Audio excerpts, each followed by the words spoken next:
Welcome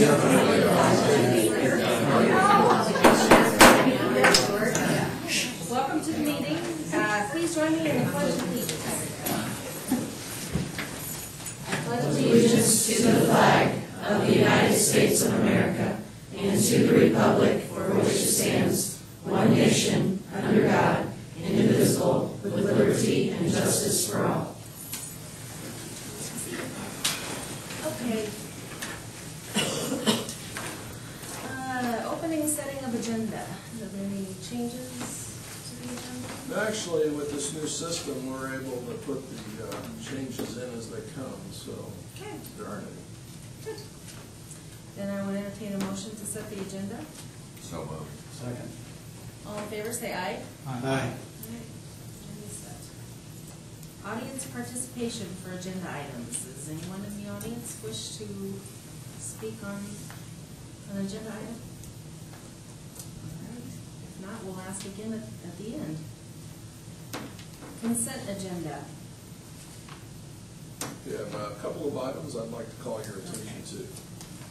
Number one, the transfer or appointment of Jenny Hershey from assistant principal at Riverside Intermediate to principal at Riverside Intermediate.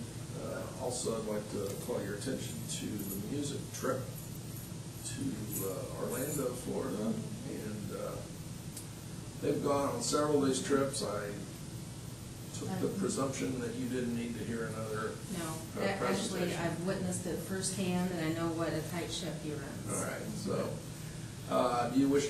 if you wish to take either one of those out and vote on it individually, or you can just keep them in and vote on this group. Leave them in? Keep me in. Yeah. All right. Then I would entertain a motion to approve the consent agenda. So move. Second. All in favor, say aye. Aye. Oh, I'm not voting. Are you not voting this? No, I'm just marking it. Okay. Thanks. Sorry. It's okay. All right. Item number 3, business transactions. Consider additional administrator contracts. Yes, the last month we did principals and assistant principals. This month we are doing the 2 administrators at the high school, Mr. Binge and Mrs. Porteous. That would be the athletic director and the director of guidance. I would recommend that we roll those contracts over. They're both on a 2-year contract. Okay. So move. Second. Any discussion? All in favor, say aye. Motion carries. Item 3.2, review bids and award contract for proposed parking lot at Webster Elementary. Yes, Dave Schuff and Brendan Martin are here tonight. Brett's done the architectural work for us for that parking lot bus turnaround, just to make that a little safer at Webster. So turn this over to them. Okay, thank you, Superintendent Tyree. on your screen, you will see the layout / grading drawing for this.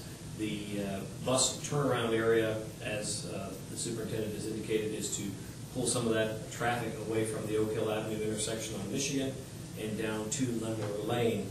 The entrance to that parking lot is to the far east, or as you look at this drawing, to the far right, and it's a one-way traffic in, makes a big sweep. It has a big sidewalk around it for the students to embark and disembark off the buses, and then exits back onto Lenmore Lane, separate from your other entrances currently on Lenmore, which are to the far right of that drawing. It's a pretty straightforward asphalt, paving, concrete sidewalk, and curb project. On June 27th, we held a public meeting and received 4 bids for that work. The bids were Reith Riley in the amount of $126,575, E&B Paving in the amount of $78,400, Fendon Brown in the amount of $110,500, and Walsh and Kelly in the amount of $88,983. We also had two alternate bids. Alternate number 1 was the addition of site lighting.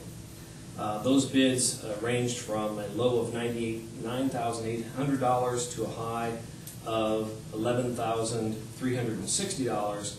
And alternate number 2 is the replacement of an existing storm inlet that is in the middle of that parking area. And those bids ranged from a low of $1,685 to a high of $3,900. No matter how you would choose your alternates, E&B Paving is the apparent low bidder. And after some consultation with the school corporation, it is our recommendation that the school corporation enter into a contract with E&B Paving and authorize the board president to sign it. And I believe the amount is $93,325. And that would be the base bid plus alternate number 1 plus alternate number 2. I believe the budget for this work was $150,000. So all of our bids are well below the anticipated budget for the project. And I would be happy to entertain any questions that you might have about it. How soon do you envision them starting on this project? They were instructed to, all the bidders, per the instruction in the bid packet, were instructed to begin immediately so that you can get this thing done, obviously, as quickly as possible. Along with that, any time frame? They have a maximum of 45 days to complete the project from today's date. And I might add that the whole construction schedule will revolve around how long it takes to get that new concrete manhole put in the ground so that you can pave the project, because the paving itself will go very fast. Okay, and who puts the manhole in? It'll be a subcontractor to E&B Paving. Yeah, they'll come ordered from concrete precaster like Creed Concrete or someone like that. So tomorrow, should you approve this contract, we'll be on the phone with E&B Paving to get those things ordered. I'll move that we accept the bid from E&B Paving as Brent's recommendation. I second. Any discussion? I think this is a step forward due to alleviate the safety problems out there, and it's well needed. I agree. All in favor, say aye. Aye. Motion carries. Thanks, Brent. Yeah, thanks, Brent, especially for bringing it in so low. Yep. I guess I could take credit for that. I can't really. Oh, you always take credit for that. There are the 3 contracts. All right. Tendered to you.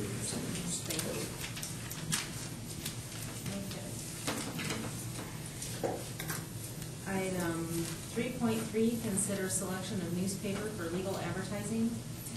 Yes, we recommend that the ballot news be approved, as they seem to be the one we always go with in the area, and the one that is the one in the area.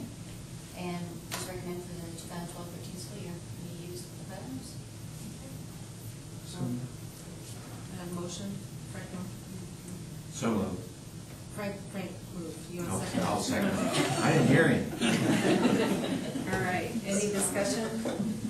All in favor, say aye. Aye. Motion carries. All right, item 3.4, consider approval of annual financial report for publication. Well, obviously, we'll be putting this in the Pilot News, and every year we have to, according to state law, between August 1st and August 15th, publish our annual financial report from the previous year, calendar year, and it's all completed and ready to go, as long as you approve.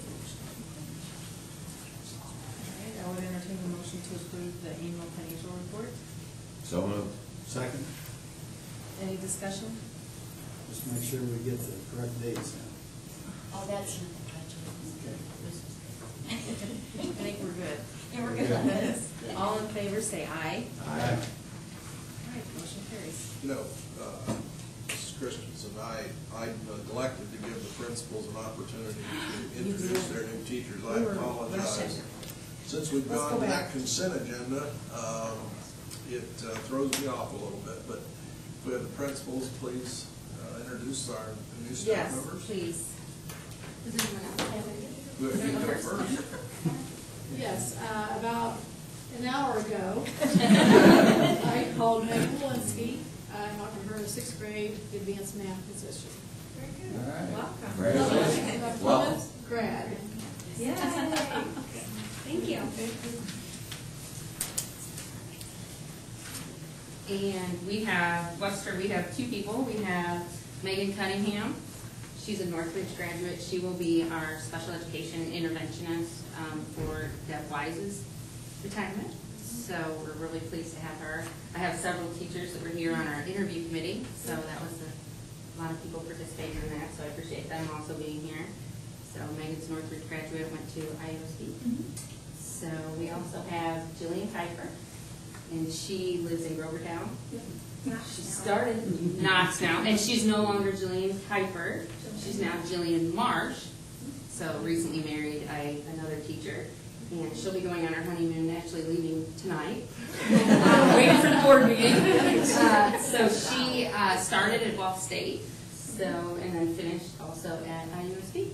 So both of them come very highly recommended. So we are pleased to have both of them joining us, and Jillian will be joining us at 3rd grade.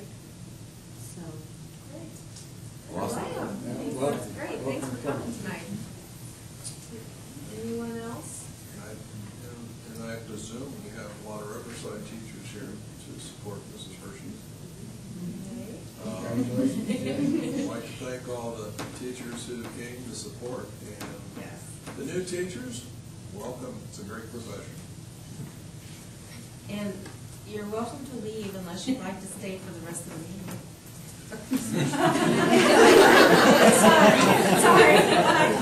Sorry for making you wait.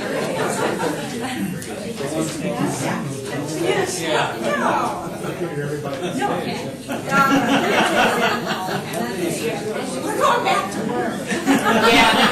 Right, Susie. He's waiting on me.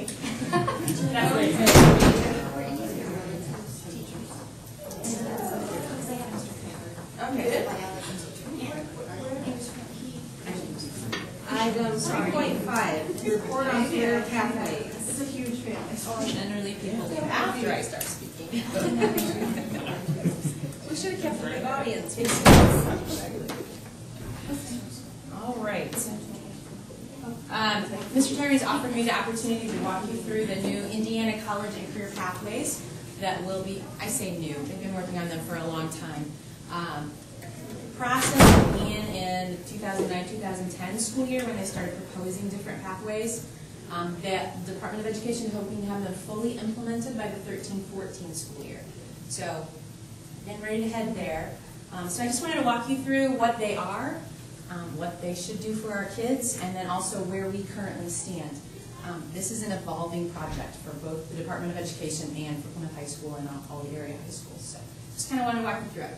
The mission of College and Career Readiness and Career and Technical Education in Indiana is to ensure that the academic achievement and career preparation of all Indiana students will be the best in the United States and on par with the most competitive countries in the world.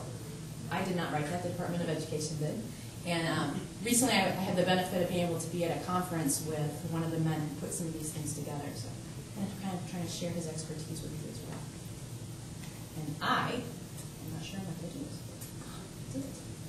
Indiana's College and Career Pathways are an aligned sequence of secondary and post-secondary courses. That's the difference in these pathways and where we've had pathways in the past, is that it includes post-secondary courses. They lead to industry certification or a college degree in a high-wage, high-demand occupation.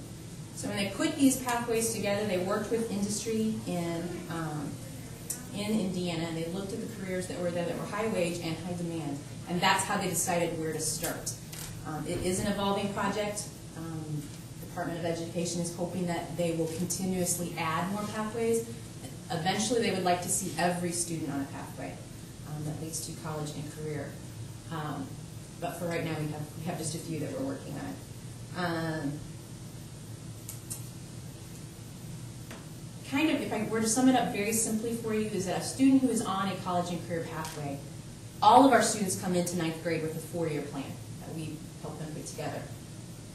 If they're on a college and career pathway, then that plan is going to be expanded so that the Department of Education is giving us sample models of, here's what it would look like were you to go to Ivy Tech and have an associate's degree. Here's what it would look like were you to go to Vincennes and complete this pathway. So those kids are going to be more on a 6-8-year plan, and they'll have an idea where they're going. Obviously, I'm not telling an 8th grader that they need to decide what classes they're going to be taking their sophomore year in college, but it gives them a plan, and I'll show you some samples of that. I actually put that in your packets. Let me give you a couple of definitions because I think these definitions are going to become more important to us as we go down the road here. A concentrator on a career and college pathway is a student who's taken 6 credits in pathway courses. So when you look at the sample model, you'll see that there are going to be foundational courses that they will expect all students who are on a pathway to have taken. Those happen to be preparing for college and careers, which we already offer. And then there's a personal financial responsibility course that we don't currently offer, but we have similar classes. So a concentrator would be a person who takes at least 6 credits in that pathway course. A completer then is a person who not only took the 6 courses, but who has also taken the pathway assessments, which will be at the end. This is where I can show you when we get into where we are. Most of our pathways that are currently available to us are going to come through that North Central Area Vocational Co-op, because Jerry Hellenbaugh and team have worked really hard to make sure that those classes end with dual credits in some way. Either they earn dual credits or they get an industry certification and have the opportunity to do that. So we will have kids who say they're going to be a concentrator, but then don't end up following through and taking that test, or they don't do well on that test, and then they would not be considered completers. Pathway assessments, there's several different ways of looking at that. They can have industry recognized certifications. Those would be like the Microsoft certifications. Final exams for specified dual credit courses. I believe our building trades class does dual credit with Ivy Tech. Our auto tech class is Ivy Tech. I think our health careers is Ivy Tech as well. So they would take a test at the end of that to earn their dual credits. And then there are other specified end-of-course assessments. Department of Ed delineates which assessments are appropriate for each pathway. Oh, also want to note to you that, as I said before, their idea is that they are making sure that everybody is ready to go. So understand that as we head towards that 90-25-90 model, that 25% that need to have an AP exam or dual credit, that would mean our kids who are on a vocational pathway would fit into that 25%. So that helps build that base up as well, which is nice. Amy, there was a big article in the paper about the schools not doing enough in the vocational area, having our kids ready to move right into industry. Isn't this one of the things that we've been looking at to expand our vocational program so that we can meet those needs? Absolutely, absolutely. And that's being addressed from the Department of Education as well and coming down to us so that we can show that we're keeping those kids here and having them prepared to go right from us. Now, statistically, the conference I was at is telling us that you're not going to have kids walk out with a high school diploma and that's it. Most of them are going to need to move on to at least 2 years. But that's why we put them on this pathway. They can see how that fits in. And that will become their culture, is that they go from here, and then they go from there, and then I'm ready to go. What if they want to change course? They can do that. The way that question was asked at the conference I was at, and we understand that we're talking about 14-year-old kids who decide to put themselves on this pathway. So they can change pathways, but as long as they get those 6 credits, which remember that one of our vocational classes, 1 year in building trades, is 6 credits. Okay. So we really aren't asking them to commit their entire life. So I have students who will say, I want to do auto tech 1 year, I want to do building trades 1 year. That's huge. As long as they were able to pass that pathway test as well, they would be considered concentrated or completed. Anything else? Have they said anything about vocational dollars? That is also a question we asked Mr. Tyree, and of course that answer is vague. It is not being said out loud that vocational dollars will be tied to completers yet. But I would say that that's probably something we need to be aware of as we move that direction. Remember that this will go in place for not this year's freshmen, but this year's 8th graders. So by the time they get to the point of completion, we have some years to put some things in place. And it's not only the vocational co-op classes that we have in place. When we get to that part of the handouts, I can show you that we have, like our agriculture department has some dual credits in it. We have some other classes or other pathways that are already available to us. And of course, everybody's always looking to expand, and especially in the dual credit area. Okay, so the way the pathway works is you have 11 clusters in Indiana. Okay, so there's ag, there's architecture and construction, arts, AV, communications, business and marketing, education and training, health science, hospitality and human services, information technology, manufacturing, public safety, and transportation. Those are the 11 overall umbrella clusters as defined by the Department of Ed. Clusters then lead to pathways and concentrations. I believe you have been given one that says Indiana College and Career Pathways at the top, if you have a chance to look at that. Each cluster then has a career pathway in it, a college and career pathway. So for example, under agriculture, you would have a pathway called life sciences. And this is one of the areas that we are able to do right now with our ag classes. You have a pathway called life sciences, and then within life sciences you have a concentration. And the concentrations are animal science, food science, plant and soils, and natural resources. So if we have a student who comes in and knows specifically what they want to do, we can put them on that pathway right away.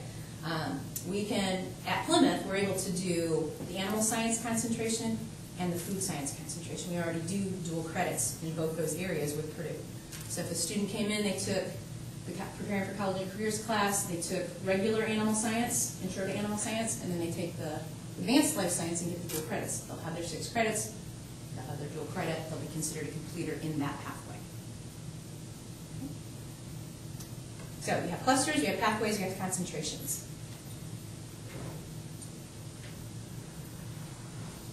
Also, I did want to point this out.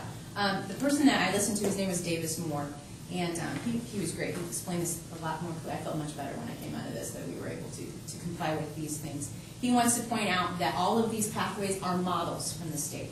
So he fully intends that districts are going to modify those pathways according to our own community's industrial needs, our resources, and what our local economics are.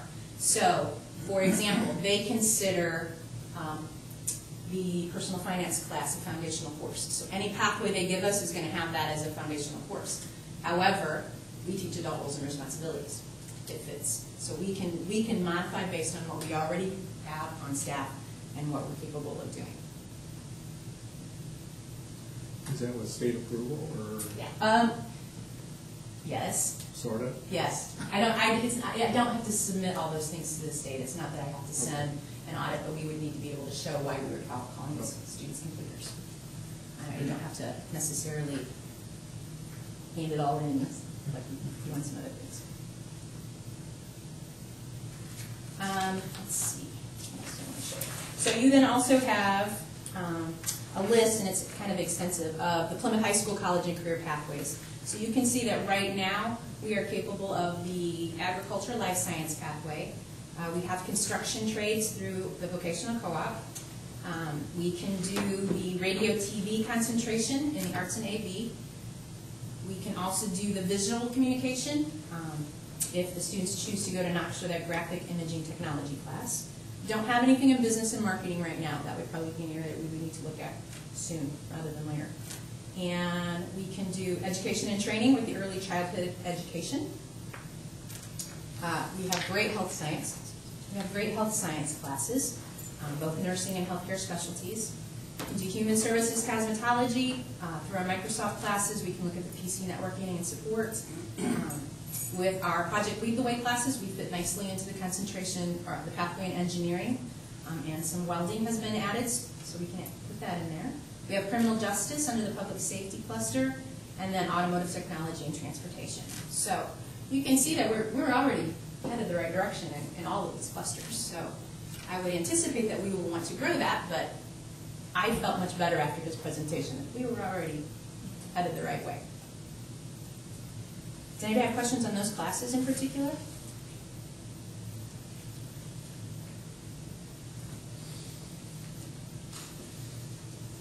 Okay, go ahead. Real quick. Yeah. You said students are allowed the opportunity to change. Mm-hmm. Now, does that mean, okay, let's say somebody says, I want to be agriculture, but then all of a sudden they want to go to manufacturing. Is that an issue? Or? It can be, it depends, they need to be able to meet all of the criteria in order to be considered a completer. We let kids change their pathway all the time, of course, even if they're not on these pathways, they can. So they can do use that, those but they just classes. may not meet all the criteria. Exactly. So, which just means that at the end, they'll have their diploma, they'll have their experience, but I may not be able to call them completers of that pathway. You also have a sample pathway plan there that I handed out to you. That is a sample from the state, and their intention is that all of the pathways will have a plan like that they will be able to provide to the school that we can then adapt to our own needs. When I asked him for those, he said they're not ready yet. So he gave me this sample to share with you, but they're not available to us in the school system yet, so we're not able to start working on those necessarily. What are we gonna do with the kids who aren't completers? Not all kids will be on a pathway. So we'll have kids who are concentrators because they've taken it but maybe didn't do well on the test. We'll have kids that are in totally different vocational area or totally different path that isn't on one of these necessarily. So it's a matter of we will want to build that base, we want to increase those numbers like we do our academic honors diploma, like we do, but there's no penalty for not having it. Yeah. Well, right now, we get money Right. if students take a class, and the higher the need of the vocational class, the more money we get. Right. But what we all figure is going to happen is that because the state has been very unhappy with the number of kids that have passed what was the test that they had been giving for the vocational 440. Oh, with four keys. Yeah. Yeah, good care. Kids don't do well on So that. they're trying to No. get this ramped up, and the expectation is that we're going to have completers Right. of the kids that are on these pathways. So because if they're not completers, they don't have the skills then to go into the tech programs or the med-sense programs Right. to meet the needs of our agriculture, or our the workplace. And I think we'll find big benefit to more kids taking these foundational courses too. So if we can encourage them to be on a pathway and they enter and take those foundational courses, we're going to see significant benefit to their skill level, even if they don't follow the same pathway all the way through. So, and those classes are funded as well. I also wanted to note on the sample that they have there, you will see that in the past we had our academic kids and we had our vocational kids. You will see the academic plan that they give you there. That's an honors program. So their anticipation is that our students who are on these pathways are high-level academic kids, and we're still taking them all the way through Algebra 2 Pre-Cal. We're still taking them through world languages. They're not on an easier diploma type. They're just concentrating on their direct electives to get these things to be completed. Okay.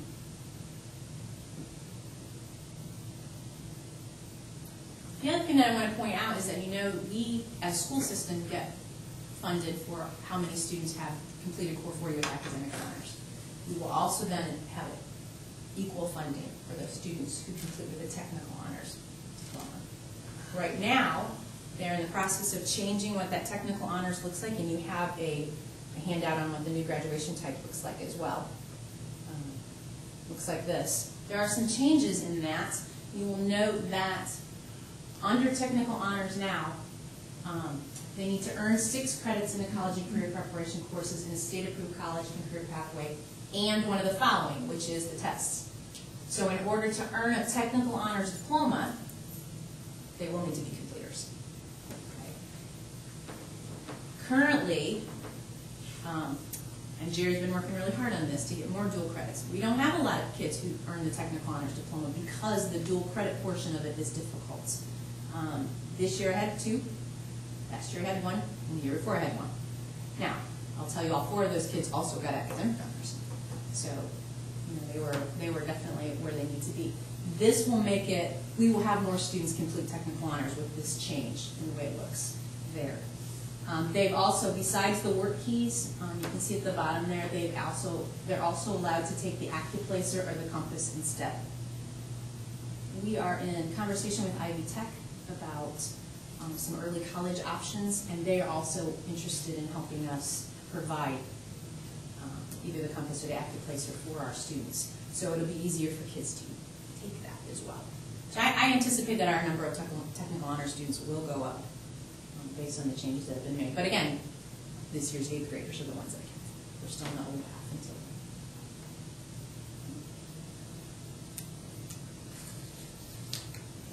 And I believe that is it, unless anybody has anything that they would like to ask. Student motivation, how do we get the kids motivated to do all these things and all that? Big challenge, I guess. That is a big challenge. My staff is working towards how we can make the 4-year plan process more appropriate and motivational. So that's a scary, 8th grade is scary sometimes because they feel like we're just inundating them with information.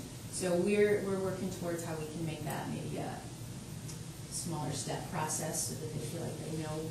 So you don't overwhelm them. Exactly. With the big.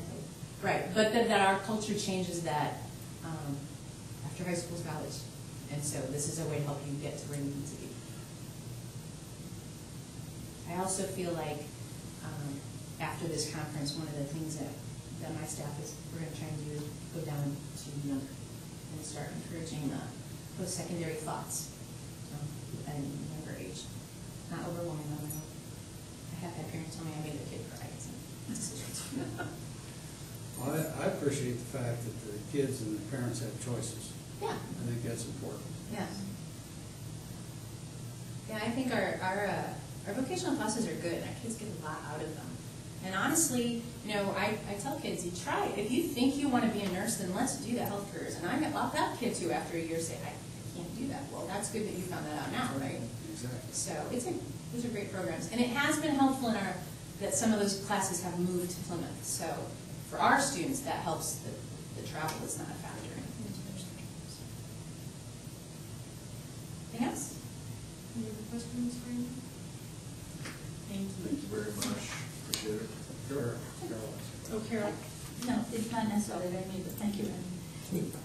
How, can I get the short answer to how does Plymouth operate financially within a North Central Vocational Co-op? That's not the number of kids, is it just a percentage we pay? Does everybody pay the same? I guess that's my question. If we get more kids in there, we're not going to raise our fee to that. Each class has a dollar amount to it that if we have a student that takes it, and we get the reimbursement from the state, and then we pay Okay.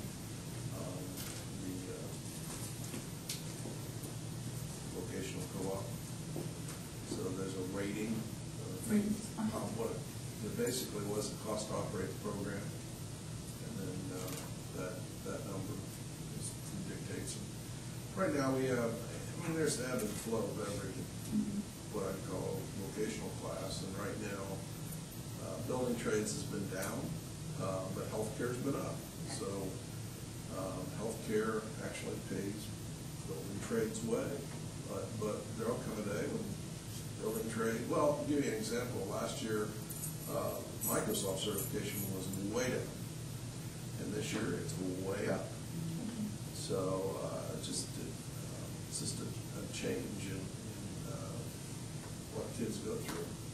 So, but overall, we just got a report this morning, and our vocational co-op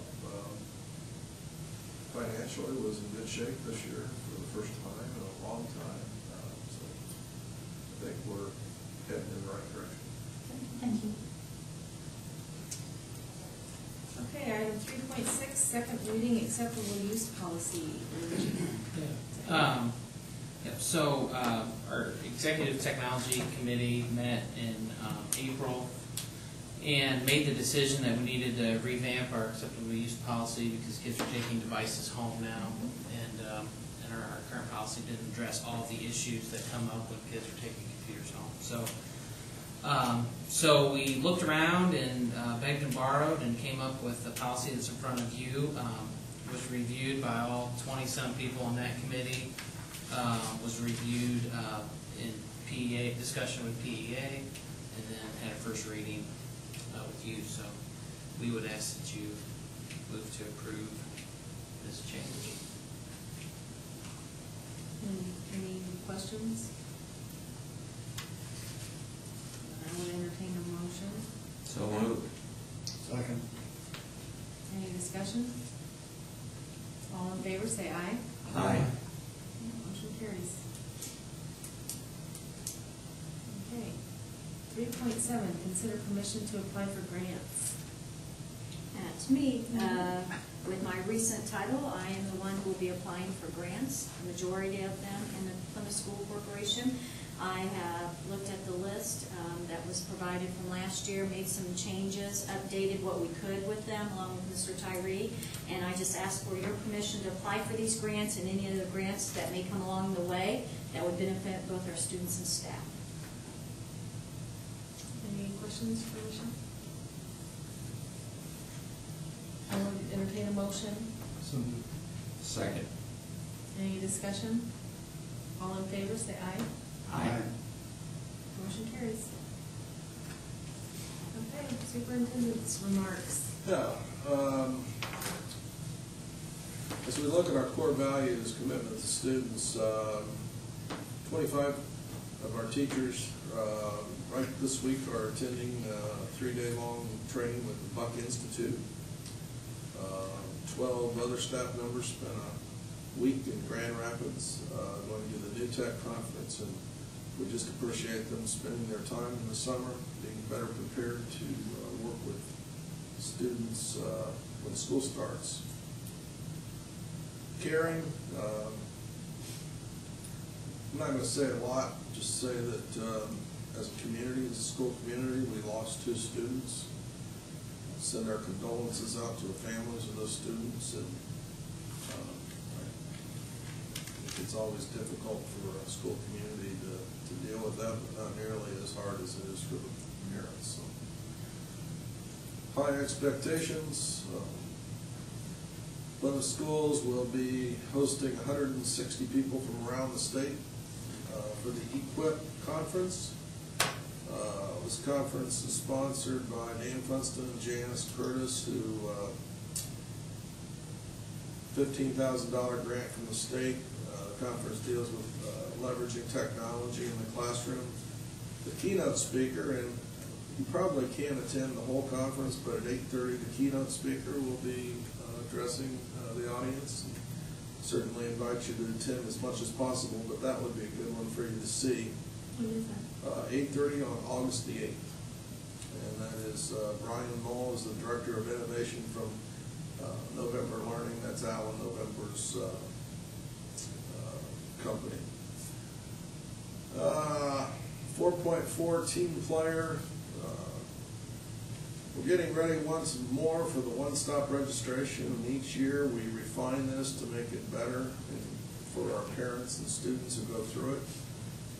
August 1st will be the first day, and there will be 3 separate times, 7 to 10 in the morning, 12 to 3 in the afternoon, 5 to 7 in the evening, and then August the 2nd, 11 to 2 in the morning and afternoon, and then 4 to 8 in the evening. And for parents who are on vacation that particular week, registration will be available in their schools. Parking will be from the north parking lot, entering through door number 5. We will use WTCA and the Pilot News as well as School Reach to make sure our parents know about this. 4.5, integrity. We ended the fiscal year in very good shape. We're proud that once again we did not have to rip any teachers or staff members, actually added teachers and staff this year. And 4.6, enjoyment. We're all excited for Morgan Usening. Wish her luck at the 2012 Olympics in London. I'd encourage any of you to get involved in the fundraiser. happen to know that very expensive for her parents. So any help that we can give, it would be a good thing, because I wouldn't miss it, but it's very expensive. Important dates to remember for down the road here: August the 7th is the next school board meeting at 7 o'clock, and then August the 8th, the board is invited to the Equip to Learn conference. Keynote speaker will be at 8:30 in the auditorium, and that's all I have. Any other questions for Mr. Tyree? Item 5.1, audience participation.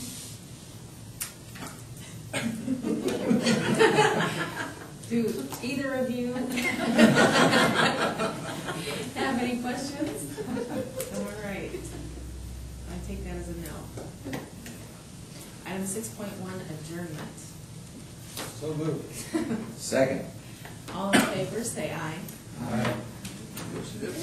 Thank you.